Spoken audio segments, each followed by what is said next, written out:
Si Dr. Jose Rizal ay isa sa itinuturing pambansang bayani ng Pilipinas dahil sa kanyang kontribusyon na palayain ang Pilipinas sa mga kamay ng Espanyol.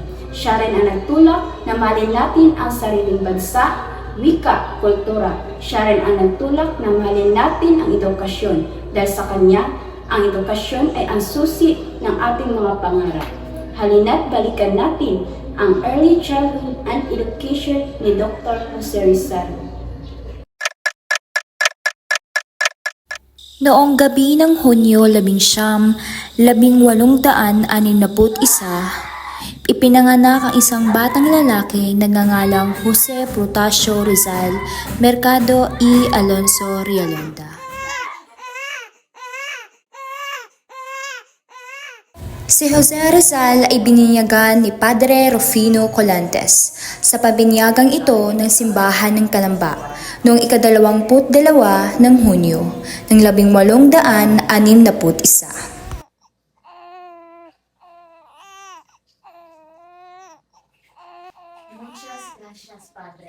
God bless you.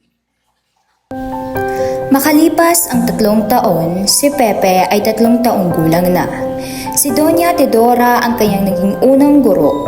Siya ay tinuruan ng kanyang ina na bumasa ng alpabetong Tagalog, Espanyol at Ingles.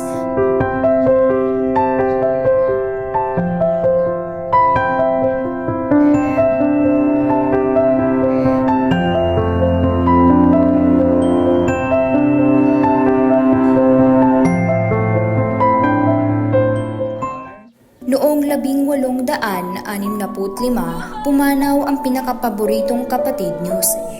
Namatay ito sa isang malubhang sakit, labis na pighati ang kanyang nadarama.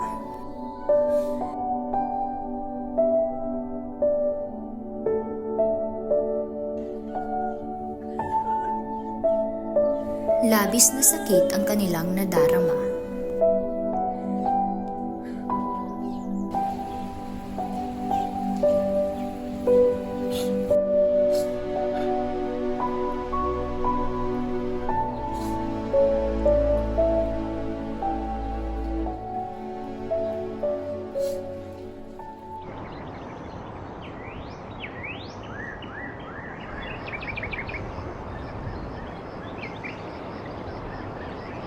Nang tumuntong si Rizal sa gulang na 5, siya ay natutong magbasa at magsulat. Sinusubaybayan pa rin siya ng kanyang ina na si Teodora. Maliban sa kanyang ina, ang sumunod na guro ni Rizal ay si Leon Moroy, dating kaklase ng kanyang ama na tinuruan siya ng lingwaheng Espanyol at Latin. Ngunit namatay din si Monroy matapos ang 5 buwan. Kinalaunan, tinuruan naman si Rizal ni Manuel Alberto sa pagmamahal ng edukasyon. Noong 1869, sinulat ni Rizal ang kanyang libro na ang pamagat sa aking mga kabata. Ito ay isang tula na nakasulat sa wikang Tagalog tungkol sa pag-ibig ng isang tao sa kanyang katutubong wika.